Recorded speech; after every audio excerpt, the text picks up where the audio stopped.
Hi views, எல்லாருக்கும் வணக்கம். Welcome to trending thesis channel. இன்றைக்கி இந்த வீடியோவில் நம்ம எதை பற்றி பார்க்க போகிறோன்னா, சமூக வலைதளத்தில் வந்து ஒரு பேசும் பொருளாக உள்ளாகி இருக்க ஒருத்தரை பற்றி தான் பார்க்க போகிறோம். அது யார் அப்படின்னாக்கா, தாவிக்க தலைவருமான மிகப்பெரிய நடிகருமான விஜய் அவர்கள் தான். அவரோட மனைவி வந்து விவாகரத்து வேணும் அப்படின்னு சொல்லிட்டு வந்து செங்கல்பட்டு கோர்ட்டில் வந்து ஒரு வழக்கை தொடர்ந்துருக்காங்க.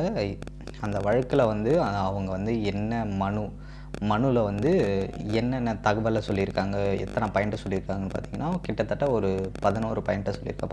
12 பாயிண்ட்டை சொல்லியிருப்பாங்க. அந்த பாயிண்ட் என்ன சொல்லியிருக்காங்க, எதுக்காக அவங்க வந்து விவாகரத்து கேட்டிருக்காங்க அப்படின்றத பற்றி தான் இந்த வீடியோவில் டீட்டெயிலாக பார்க்க போகிறோம். அப்படி என்ன கேட்டிருக்காங்கன்றத பார்க்குறதுக்கு முன்னாடி, இதனால் அவரோட சட்டமன்ற தேர்தல் வந்து நெருங்கிட்டு இருக்கு. இந்த வழக்கு மூலமா அவரோட சட்டமன்ற தேர்தலை எவ்வாறு பாதிக்கும் என்பதையும் நம்ம வந்து இந்த பாயிண்ட்டுக்கு அப்புறம் நம்ம பார்ப்போம். ஃபஸ்ட்டு பாயிண்ட் என்ன சொல்லியிருக்காங்கன்னா, வந்து தன்னோட கணவர் விஜய் அவர்கள் வந்து நடிகையுடன் திருமணத்திற்கு மீறிய தொடர்பில் உள்ளார் அப்படின்னு வந்து அவங்க வந்து சொல்லியிருக்காங்க. நடிகையோட பேரை வந்து அவங்க மென்ஷன் பண்ணலை, ஓகேங்களா. அவங்க வந்து நடிகையோட பேரில் எந்த விதம் மென்ஷனும் பண்ணல. திருமணத்துக்கு மீறிய தொடர்பில் வந்து நடிகையுடன் இருக்காங்க அப்படின்னு மட்டும்தான் சொல்லியிருக்காரு. இதை நான் 2021 ஏப்ரல் மாதம் கண்டுபிடிச்சேன் அப்படின்னு சொல்லியிருக்காங்க. ஃபஸ்ட்டு பாயிண்ட்டாக என்ன சொல்லியிருக்காங்கன்னா, திருமணத்துக்கு மீறிய உறவில் வந்து விஜய் இருக்கார் ஒரு நடிகையுடன். இதை நான் வந்து 2021 ஏப்ரல் மாதமே கண்டுபிடிச்சிட்டேன் அப்படின்னு தான் அவனுடைய ஃபஸ்ட்டு பாயிண்ட்டை சொல்லியிருக்காங்க. ரெண்டாவது பாயிண்ட்டாக என்ன சொல்லியிருக்காங்கன்னா, நான் கண்டுபிடித்த பிறகு நடிகையுடன் திருமண உறவை முறித்து கொள்வதாக விஜய் சொன்னார்.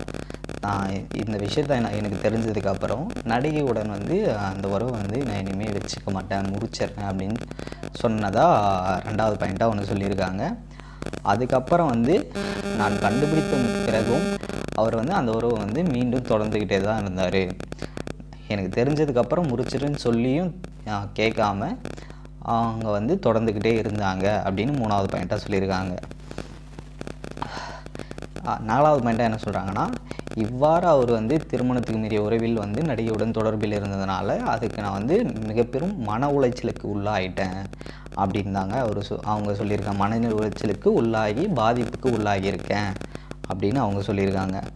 அதுக்கப்புறம் 5வது பாயிண்ட்டாக என்ன சொல்லியிருக்காங்கன்னா, நடிகைக்கான திருமணம் மீறிய உறவை கண்டுபிடித்த பிறகு விஜயால் நான் வந்து ரொம்பவே ஏமாற்றப்பட்டிருக்கேன் அப்படின்னு உணர்ந்ததாக அவங்க சொல்கிறாங்க. 6வதாக என்ன சொல்லியிருக்காங்கன்னா, பல முறை வலியுறுத்தியும் இரக்கமே இல்லாமல் திருமணத்தை மீறிய உறவை தொடர்ந்தார் விஜய் அப்படின்னு வந்து 6வது பாயிண்ட்டை சொல்லுங்க. நான் பல முறை வார்னிங் பண்ணியும் விஜய் வந்து அந்த உறவை வந்து தொடர்ந்துக்கிட்டே இருந்தார் அப்படின்னு வந்து 6வது பாயிண்ட்டாக சொல்லியிருக்காங்க. 2021 ஆண்டு முதல் மனதளவிலும் உணர்வுபூர்வமாகவும் விஜய் என்னை பிரித்து வைத்தார். 7வது பாயிண்ட்டாக என்ன சொல்லியிருக்காங்கன்னா, 2021 நானும் விஜயும் தனித்தனியாக இருக்கோம். விஜய் வந்து என்னை வந்து ஒரே வீட்டில் இருந்தாலும் பிரித்து தான் வச்சுருந்தாங்க அப்படின்னு தான் அவங்க சொல்லியிருக்காங்க. அதுக்கப்புறம் 8வது பாயிண்ட்டாக என்ன சொல்லியிருக்காங்கன்னா, விஜய் வந்து திருமணத்துக்கு மீறிய உறவில் இருந்தாலும் 2021 முதல் ஒரே வீட்டில் இருக்கோம், ஆனால் நாங்கள் தனித்தனியாக தான் இருக்கோம் அப்படின்னு தான் அவர் சொல்லியிருந்தார் அப்படின்னு அவங்க வந்து 8வது பாயிண்ட்டாக அவங்க சொல்லியிருக்காங்க.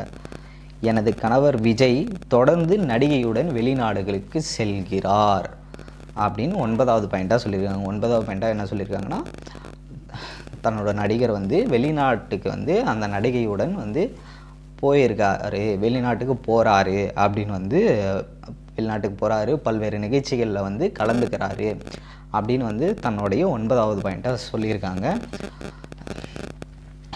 ஆனால் இது வரைக்குமே அவங்க வந்து நடிகையோட பேரை வந்து சொல்லலை. இதுதான் முக்கியமான பாயிண்ட், ஓகேங்களா.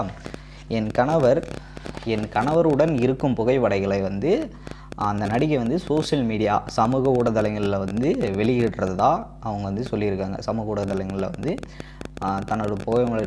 தனது கணவருடன் இருக்கும் புகைப்படங்களை வந்து வெளியிடுறாங்க. அது வந்து எனக்கும் என்னுடைய பிள்ளைகளுக்கும் ஒரு அவமானமாக ஏற்பட்டிருக்கு அப்படின்னு சொல்கிறாங்க. அதுக்கப்புறம் இது வரைக்கும் நான் ஏன் இந்த முயற்சியை வந்து எடுக்காமல் இருந்தேன், விவாகரத்து கேட்காம இருந்தேன் அப்படின்னு சொல்லியிருக்காங்கன்னா, என்னோட பிள்ளைகளுக்காகவும் என் பிள்ளைகளின் கல்விக்காகவும் தான் நான் இது வரைக்கும் அமைதியாக இருந்தேன் அப்படின்னு அவங்க சொல்லியிருக்காங்க. தேவைப்பட்டால் தன் கணவருடன் இருக்கும் நடிகையின் பெயரை வெளியிடுவேன்.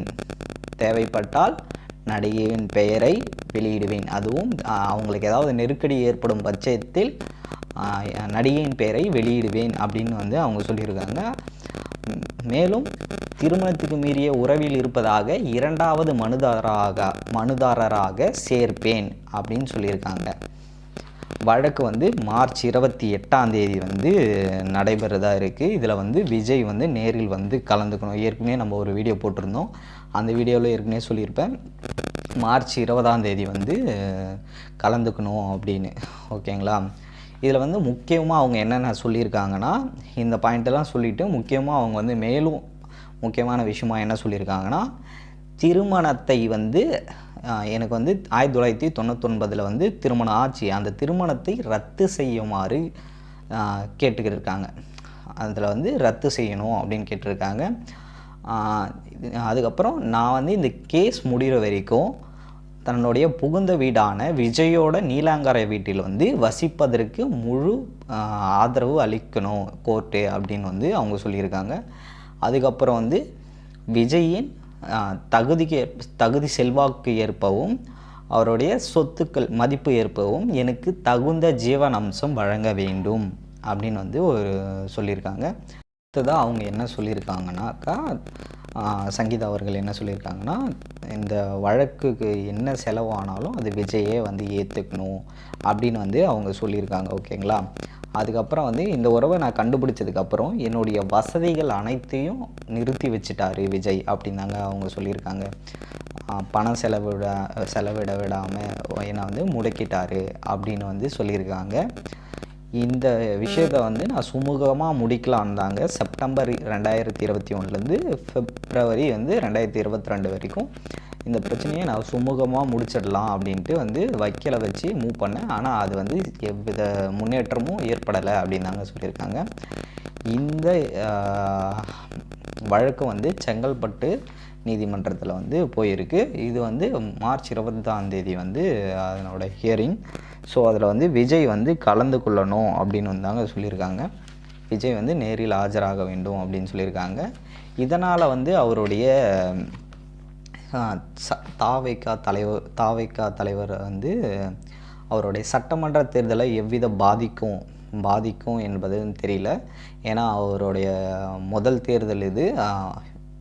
அவரோட முதல் தேர்தலில் வந்து மிகப்பெரிய ஒன்று பின்னாடி ஒன்று வந்து வந்துட்டு தான் இருக்குது அவரை பற்றி. இதை வந்து சட்டமன்ற தேர்தலை எவ்விதமாக பாதிக்கும், அந்த கட்சியை எவ்வாறு பாதிக்கும் என்பது தெரியல. இதை வந்து நம்ம மார்ச் 20ஆம் தேதி அந்த தீர்ப்பில் என்ன வழக்கு தராங்க, என்ன தீர்ப்பு தராங்கன்றதை பொறுத்து நம்ம வந்து அடுத்த வீடியோவை நம்ம போஸ்ட் பண்ணுவோம். அது வரைக்கும் இந்த வீடியோ பிடிச்சிருந்துச்சுன்னா லைக் பண்ணுங்கள், கமெண்ட் பண்ணுங்கள், சப்ஸ்கிரைப் பண்ணுங்கள். அது சப்ஸ்கிரைப் பண்ணால் தான் உங்களுக்கு வந்து நான் போடுற வீடியோ வந்து உடனுக்குடன் வரும். ஓகேவா? ஸோ எல்லோரும் சப்ஸ்கிரைப் பண்ணுங்கள். அதுவரை உங்களிருந்து விடைபெறுவது Trending Thesis, mister Trending Thesis. பாய்.